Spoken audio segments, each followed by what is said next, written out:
Good morning foodies, ఎలా ఉన్నారు? Sunday అంటేనే మన మాట విన్న నాలుక అది బయట వర్షం పడుతున్నప్పుడు బలవంతం చేయకుండా ఉంటుందా ఏంటి? అలా నా నాలుక బలవంతానికి బలైన నేను ఒక కమ్మటి రొయ్యల పలావ్ని చేశాను. కమ్మదనం అంటే అలాంటి ఇలాంటి కమ్మదనం కాదండే బాబు. నా మాటల్లో నేను చెప్పలేనంత, మీకై మీరు తెలుసుకోవాల్సినంత. ఇంకా మనం ప్రాసెస్లోకి వెళ్ళిపోదాం. ముందుగా 2 కేజీలు రొయ్యల్ని తీసుకుని ఒలిపించగా కేజీ రొయ్యపప్పు వచ్చింది. ఈ కేజీ రొయ్యపప్పుని పసుపు మరియు ఉప్పు వేసి ఉడికించుకుని పక్కనుంచుకోవాలి. ఇక్కడ నేను కేజీన్నర రైస్కి గాను 4 మీడియం సైజు టమాటాలు, 4 మీడియం సైజు ఉల్లిపాయలు, కొత్తిమీర తగినంత, పుదీనా తగినంత, బిర్యానీ దినుసులు తగినన్ని తీసుకుని పక్కన ఉంచుకున్నాను.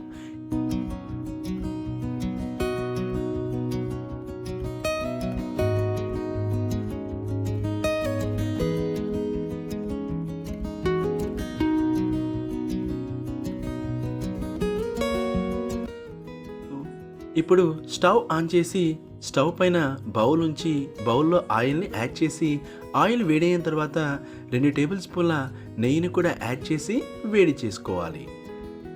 ఆ తర్వాత బిర్యానీ దినుసుల్ని యాడ్ చేసి దోరగా ఫ్రై చేసుకోవాలి. ఎప్పుడైతే బిర్యానీ దినుసుల్ని యాడ్ చేస్తామో అప్పుడు ఫ్లేమ్ని మీడియంలో ఉంచుకొని బిర్యానీ దినుసుల్ని ఫ్రై చేసుకోవాలి, లేకపోతే మాడిపోయే ప్రమాదం ఉంది.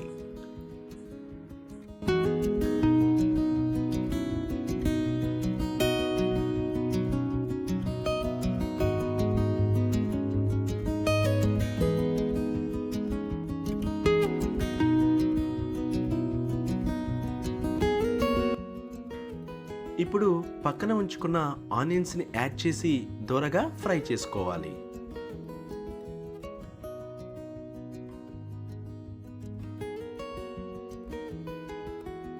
ఆనియన్స్ సగం ఫ్రై అయిన తర్వాత 4 పచ్చిమిర్చిని చీలికలుగా చేసుకుని ఆయిల్లో యాడ్ చేసి ఫ్రై చేసుకోవాలి. ఆ తర్వాత అల్లం వెల్లుల్లి పేస్ట్ని కూడా యాడ్ చేసి దోరగా ఫ్రై చేసుకోవాలి.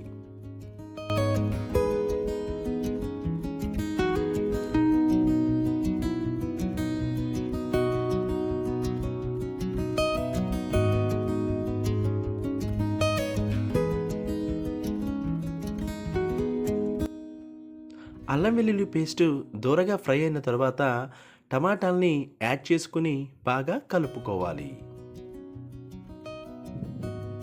టమాటాలతో పాటే కొత్తిమీర పుదీనాన్ని కూడా యాడ్ చేసుకుని బాగా కలుపుకోవాలి. ఫ్లేమ్ని మీడియంలో ఉంచుకుని అడుగు అంటకుండా ఈ మసాలా మొత్తం ఫ్రై అయ్యే వరకు జాగ్రత్తగా వేయించుకోవాలి.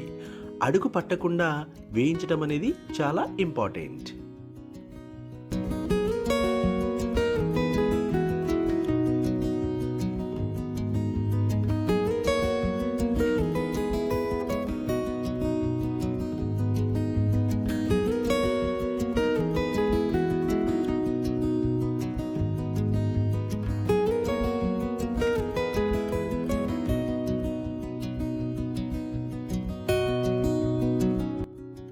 ఇప్పుడు కొద్దిగా పసుపుని యాడ్ చేసుకుని పచ్చివాసన పోయేంత వరకు వేయించుకోవాలి.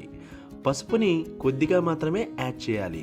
ఎక్కువ యాడ్ చేస్తే రెసిపీ మొత్తం పసుపు స్మెల్ వచ్చేస్తుంది.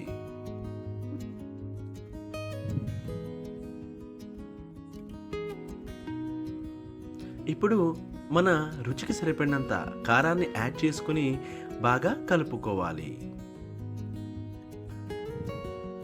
ఆ తర్వాత మనం ముందుగా ఉడికించుకుని పక్కనుంచుకున్న రొయ్యల్ని యాడ్ చేసి బాగా కలుపుకోవాలి.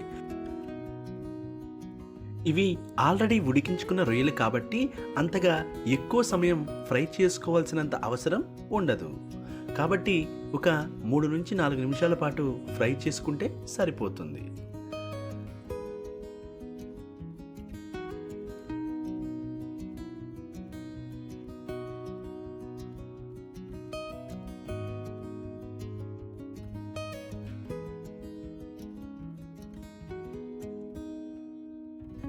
రొయ్యలు మసాలాలో బాగా ఫ్రై అయిన తర్వాత జీడిపప్పుని యాడ్ చేసుకుని బాగా కలుపుకోవాలి. జీడిపప్పు అనేది ఆప్షనల్, మీ దగ్గర ఉంటే వేసుకోండి, లేకపోతే లేదు. ఇప్పుడు మనం ముందుగా నానబెట్టుకుని పక్కనుంచుకున్న బాస్మతి రైస్ని యాడ్ చేసి బాగా కలుపుకోవాలి.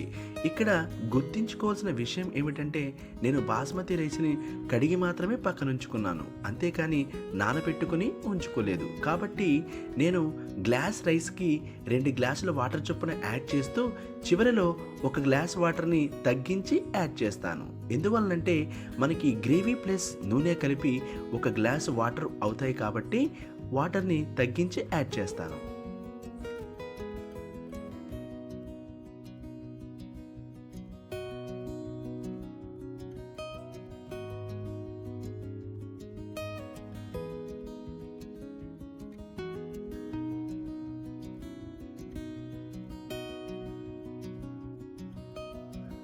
ఇప్పుడు సాల్ట్ని ఒకసారి చెక్ చేసుకుని ఏమైనా యాడ్ చేయాలి అనుకుంటే యాడ్ చేసుకుని కలుపుకోవాలి.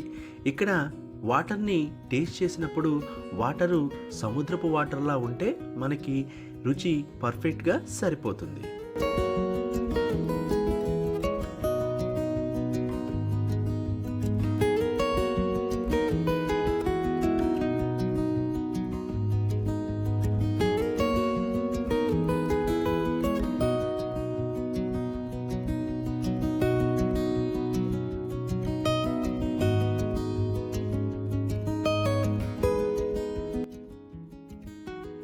ఇలా రైస్ ఉడకబెట్టిన సమయంలో ఒక చెక్క నిమ్మకాయ రసాన్ని రైస్లో పిండుకొని జాగ్రత్తగా కలుపుకోవాలి. ఎందుకంటే ఈ టైంలో రైస్ లైట్గా మెత్తపడి ఉంటుంది కాబట్టి కలిపేటప్పుడు జాగ్రత్తగా కలపాలి, లేకపోతే రైస్ విరిగిపోతుంది.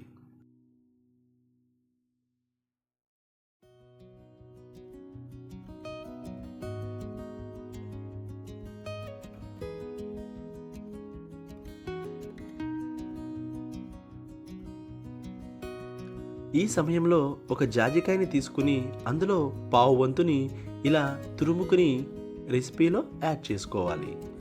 ఇలా యాడ్ చేయడం వల్ల రెసిపీకి మంచి సువాసన వస్తుంది. దీంతో పాటుగా మిగిలి ఉన్న పుదీనా కొత్తిమీరని కూడా వేసుకుని జాగ్రత్తగా కలుపుకుని మూత పెట్టుకుని ఫ్లేమ్ని సిమ్లో ఉంచి మగ్గించుకోవాలి.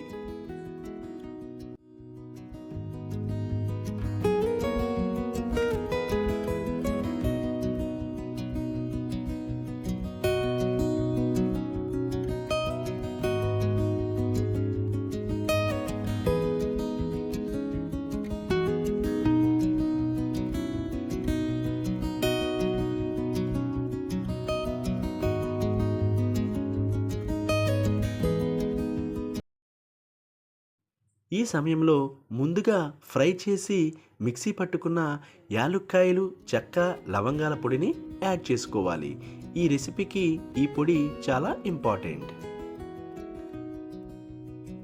ఇలా ఈ మసాలా పొడిని యాడ్ చేసిన తర్వాత స్టవ్ ఆఫ్ చేసి ఒక 15 నిమిషాల పాటు పక్కన వదిలేయాలి. అంతే, ఎంతో రుచికరంగా ఉండే రొయ్యల పలావ్ రెడీ.